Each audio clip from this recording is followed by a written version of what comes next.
Well, we have been talking a long time about mirrorless cameras, and I even had a young man that contacted me last night wondering if he should go mirrorless over DSLR. Well, we got an expert with us. We've got a professional photographer.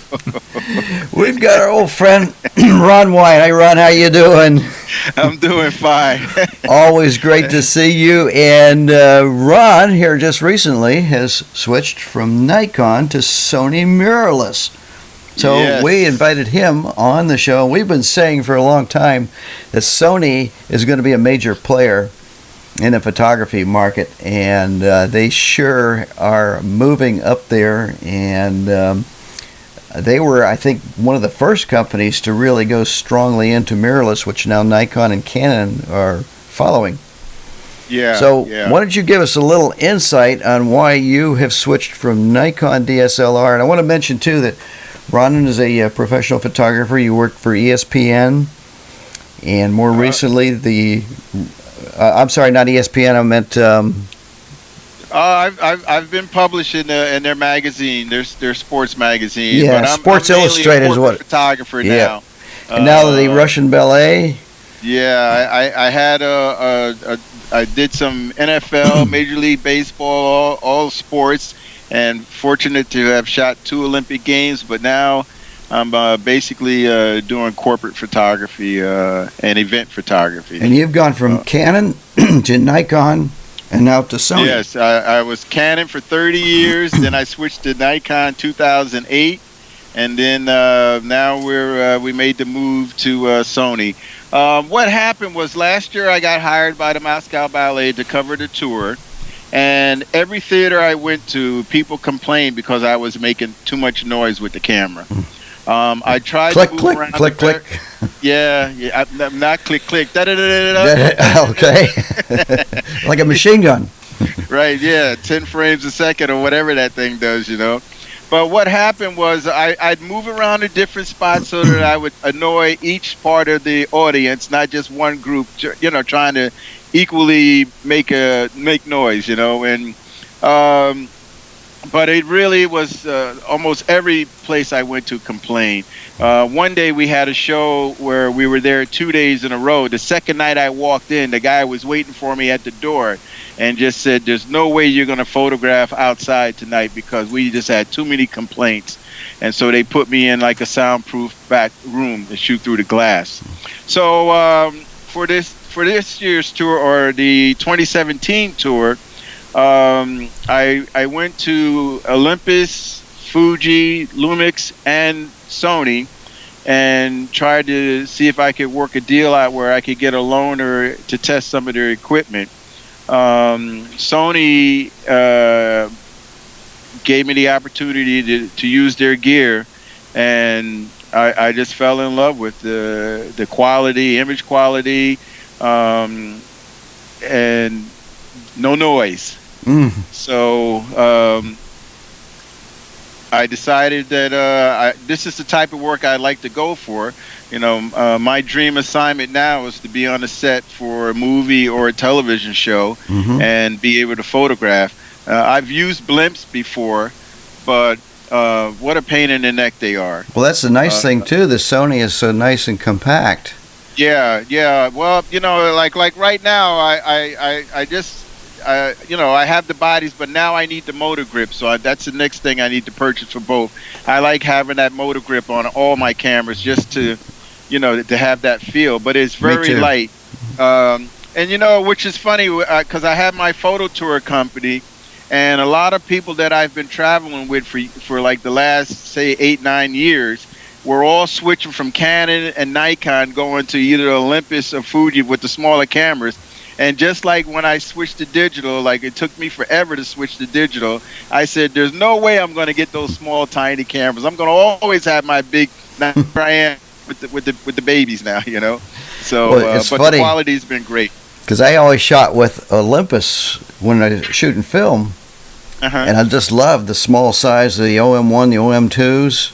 Right. And I'm now at the point where I'm ready to go back to a smaller body again. Well, that's what's happening. So like I said, I watched my friends, trade in their top of the line Canon, Nikon to go for the mirrorless cameras, and I was like, it's not going to happen. But the image quality is really good. Like when Sony sent me the gear, it came through, I believe it's a company called Lens Repro, or one of those rental companies.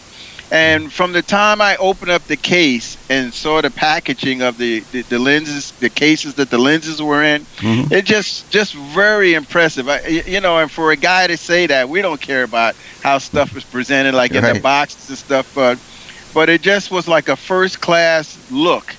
And I'm not being paid by Sony to say that, but that was like the first impression. And I'm like, holy smokes, this looks good. And then once I started using the equipment, I went into B&H and met a Sony rep there, and they helped me set up the camera so that I could do the tour. The cameras came in on a Tuesday, and I was leaving for tour on a Thursday. So on Wednesday, I went in to B&H, to the Sony booth at B&H, and they helped me set up the camera so that I could do what I needed it to do. It's mandatory for me to have back button focus, and then I needed to know how to switch from from making noise to not making noise, and then I also needed to I also had to use strobes to light some of the kids. So there's special buttons you need to push so that you could work with the strobe lighting also. So. But now that I have my own gear, I'd say it's been about 2 weeks, and boy, I'm just normally I tell everybody when I'm teaching classes, take your manual into the bathroom, and every time you go to the bathroom, learn one new thing about your camera, all right? But I haven't had enough trips to the bathroom yet to learn all the stuff that these things are doing, But well, it's like on my workshops, I insist that people either bring their physical manual with them, or at least a digital version, so we can look things up if need to be. Yeah, well, I found this one guy on YouTube that really goes through every part of the menu. And, if I'm doing some editing or something like that, then I put it on as background noise just to hear it, because it's really, really good. I wish I had the guy's name, because I just really appreciate what he's done to go over everything in the menu and stuff. So that's that. How about any disadvantages you found from switching to DSLRs to mirrorless?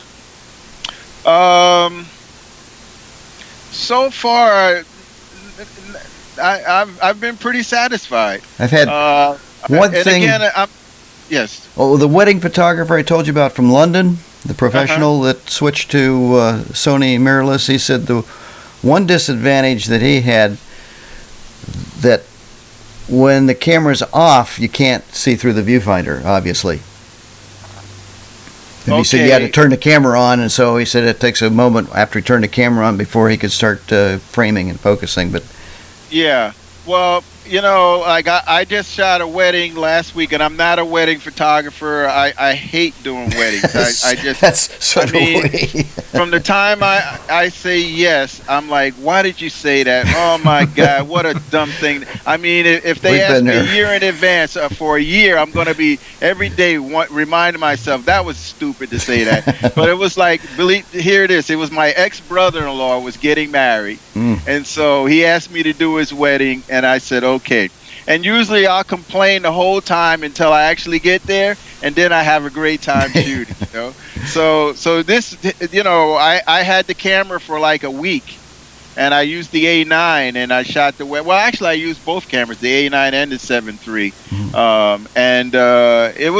It was good practice for me to learn how to use the camera. Let me put it that way, And normally I tell people, when you're trying out new stuff, don't go shoot a wedding, or something important. But no, I it's just like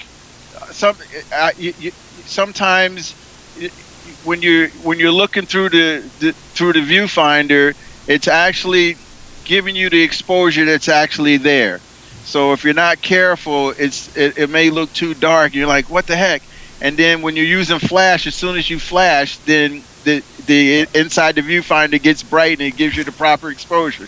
So again, that's something that I got to go through the manual and figure out how to work. And believe me, just like most men, the last thing you want to do is read the manual. I know. Okay. I don't need no stinking manual. Right. You put it on manual, you put it on 5.6, 250, and you shoot. You Right. know what? You know, but with the Sony, I mean, out of all the systems I've used so far, this is the hardest one. And I think that once I learn everything the camera could do, like the eye thing, everybody's raving about how if you use it for the eye, I don't know what the terminology is, but if you use it so that it focus with the eye, it's supposed to be fantastic. Now, I'm an old timer. The last thing I want to do is have my camera do the focus for me. Right. But everybody that knows how to work it is raving that how good the focus system is. So, you know, eventually I'm going to get around to trying it. But like I said, I use back button focus, and so far it's working for me. I shot a track meet on Monday this week, and you know, I had some issues, but you know, I got through it. The other thing I like about this, that's the 100 to 400. Wow. Wow. Jeez. You know, I love the fact that the Sony, they look so much like the Canon lenses, right, the white. It does. Well, I could tell you a story when I was trying to decide to go between Sigma and Canon. The reason why I went with the L glass Canon, because it was white and had that little red ring around it, and the Sigma lens was perfect, no issues. But I turned it back in and gave him like another $600, and he walked out with the 70 to 200 Canon at that time, you know. But what's nice about this is I can hold this in my hand, no problem. Oh, yeah. My favorite lens in the world is the Nikon 200 to 400 f4. Out of all of the systems I've been with, that has been my favorite lens. But you know, over 60, it's kind of hard to handhold that now. You know, back in the day, no problem. We're there. But I'm liking this. Yeah. So the only thing I don't like about this, it's a 4.5 and a 5.6, and you know, when you're in the theater, you don't want to be. You want 2.8 or f4 and stay there, whether you're at 100 or zooming into 400. You know, so that's the one complaint. So most likely, if Sony comes out with a 2.8 or an f4, I'm probably going to have to go and purchase it, only because I need that steady. Like when I shot the Ballet this year with that, sometimes because we were in an older theater where the lighting wasn't as good as it could have been, then I would zoom with my feet to keep it at 100, as opposed to zooming 400, and now it's a 6.3 or 6.5 or whatever that thing is called. So other than that, like I said, I've been pretty happy. The other thing, when I shot the Ballet, when I was using this lens, I would bump the ISO up to maybe 3200. Normally, I'm like a 2000 ISO guy, and that's it. If I got to go, I'll start putting up lights now, rather than go over 2. But I shot 3200 just to compensate for that 5.6.6.3 thing, and it worked out pretty good. The images look pretty good anyway. And one of the advantages of Sony is you can use, with an adapter, you can use Canon lenses on that. Yeah, you know what? Again, I'm an old timer. It's like I never liked using a teleconverter with Canon. I never liked using a teleconverter with Nikon, and to me, I know that's not what it's doing. And somebody told me the other day it has nothing to do with the image quality of the glass, because it's just a piece to make it work. Right. I want the lens. I don't want to have an adapter. I don't want to use a Nikon glass. Like my favorite lens in the world, 200 to 400, I sold that thing. Okay. And I could have used it, but somebody was telling me that the autofocus with Nikon and the Sony's isn't quite there. Some companies coming out with a ring that's supposed to be a little better. Right. But I don't like doing that. So I just want my glass touching, and that's it. I know, other people are going to say, oh, you're missing out, but I'm not there yet. Well, what lenses are you using with the Sony besides the 100 to 400? I have 70 to 470. We lost. Give that you hesitate. Give that answer one more time, Ron. We lost you there for a second. Okay, so right now, when I made the switch, I purchased a 24 to 70 2.8, 70 to 200 2.8, and then I got the 100 to 400. Those are my first three lenses. Okay. I just started shooting buildings for a company, and I'm looking into maybe going into like a wider angle lens. I really don't like shooting with the wider angle lenses, but the 24 is not quite getting me when it comes to shooting big factory buildings. So I think I want to get a little closer with maybe a 12 or 15 or something. So I am starting to research now to see who has one that I could use to go out and photograph buildings. And the Sony A7, that's full frame, is it not? Yes, both of them are full Both frame. both full frame. Yeah. Any difficulties from switching? Because I know you were used to Nikon as far as where all the controls are. Did you have any issues there? Yes. Okay. When I first started working with the Ballet with the equipment, the first two shows, I just really had a hard time. When I'm a back button focus guy. Me too. So on the Nikon, my shutter finger is here, my focus button is here, and here's the gap between the in other words, you pinch your fingers here. When I move my fingers to touch each button, it was about that big of a gap. With the Sony, it's like here, okay? And so my fingers from millions of frames shooting like this had to adjust to the smaller distance. And so I know it sounds like petty, but once you train your fingers what to do, they automatically, they work. You can't explain it, it just works. And so that was one of the problems I had. And then when it came to the electronic shutter, and you don't hear anything, sometimes I'm like, oh, I forgot to hit the shutter, because you're concentrating on pushing, focusing, and then you forget, oh, you got to take the photo. So the first couple of days was really a difficult learning curve. So and so the other day I shot something, and I used to set. I've mainly been using the A9 so far, but the other day I went and used the 7.3, and I was starting to move my finger around and pushing the wrong, like hitting the record button accidentally and all that kind of stuff. So I know, I'm telling you the truth. Well, let's put the A9 and the 7.3 side by side for us so we can take a look at them. And I guess the key there is to make sure you go out and practice before you.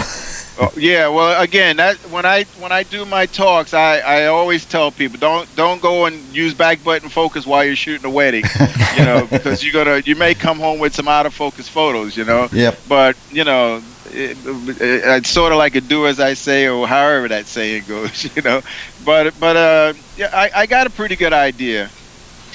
And we know you got to get going because you were teaching a class real quick. Let us know about workshops you have coming up. Okay, I have my Photo Adventures with Ron. It's a tour company where we do photo trips. We're going to Indochina, which was unbelievable. I've been there, I think, about 5 times now, and the photography was phenomenal. The first day we went on, the first time I went, they said, oh, we got to get up at like 4 a.m. because we're going to go shoot some monks getting alms. And I was like, and they said, if you don't want to go, you don't have to go to our guests. And I said, okay, does that mean I don't have to get up at 4 to go shoot this? And they said, no, you're the guest pro. This is when I was with M&M Photo Tour. Oh, with Mike. Yeah, with Mike. Yeah, I love Mike. Mike has opened up so many doors for me and has allowed me to see the world. And I stopped and I had lunch with him last September. Oh, no kidding! In Salt Lake City, yeah. Yeah, I just spoke to him maybe about a month ago. We had a talk, and we're talking about doing some things together again. So we'll see what happens. But anyway, October, November, I'm going back to Indochina. It's a great trip. If you want to find out the information about the trip, go to my website, Ron Wyatt Photos, and click on the travel site, and the information is there. And we're going to put a link. I'm sorry? We'll put a link up there, too. Okay, yes. Great. Thank you. And then I just went to Cuba in February, and I was going to be done with Cuba and start moving on to other places. But my guests had such a great time there that I'm going to do another trip to Cuba for 2019. February 24th, we're going to do another trip. We're taking 10 people. I'm telling everybody, I love after Cuba. you do the Indochina trip, to put Cuba on the top of your bucket list of places to go. Absolutely. Yep. It's been one of the, out of everywhere I've had the fortunate opportunity to travel to, Cuba is my favorite place so far in the world that I've traveled. Yes. And I you know, it's really sad how America and the media portrays Cuba as this, you know, in a negative way, where most of the time when you talk to people and tell them about Cuba, they have such negative ideals about it. And whenever I go to a club and I mention Cuba and I say, who's been there? The person will raise, oh, I was there. And I'll ask them, was that the best trip you've ever taken? And they'll say yes. And so I just, you know, I wasn't planning to go again, but I just, the guys that went with me the last time said, hey, that was great. And I said, let me do another trip. My website, Photo Adventures with Ron, I have a gallery where the people who travel with me, I'm putting up their photos from the trip. So in a few days, I'll have up last year's Cuba trip photos up. And the ideal is that if any of the guests that travel with me, you know, because they were on my website showing their photos, to get an opportunity to do some work, then they have to treat me to a Ruth Chris dinner as payment, you know, for advertising for them, you know. But so anyway, but that's those are the two trips I have coming up. Okay. Well, again, we want to thank you so much again. We'll look forward for you coming back. We'll put the links in. We're going to put some of your pictures down in here. Any last words? No, I'm just looking forward to. I have a dream assignment, 2 dream assignments. I would love to be able to shoot on a movie set. And then I would love for somebody to hire me to go out and photograph covered bridges in the United States. I did a thing years ago for John Deere on covered bridges. It's no kidding. Yeah, we did a documentary. This was back probably in the late 70s. I'll take late 70s, early 80s, somewhere in there. That's what I'm like new to Instagram. I just made my first last week. I'm sad to say, you know. But I'm probably the next post or two I'm gonna put up wanted covered bridge assignment, and hopefully somebody will see it and hire me to go out and shoot covered bridges. Good. You know, so. Well, we're gonna let you go so you can get on the road. Very good. It was nice talking to you guys. And, great talking to you too. You know, anytime you'd want to chat, you can see I'm ready to go. Or we're ready to have you, so we'll have you back again soon. Right. All right. Thank you very much. No Thanks, problem. Ron. Have fun with the 8th graders. Yes. All righty. Thanks, guys.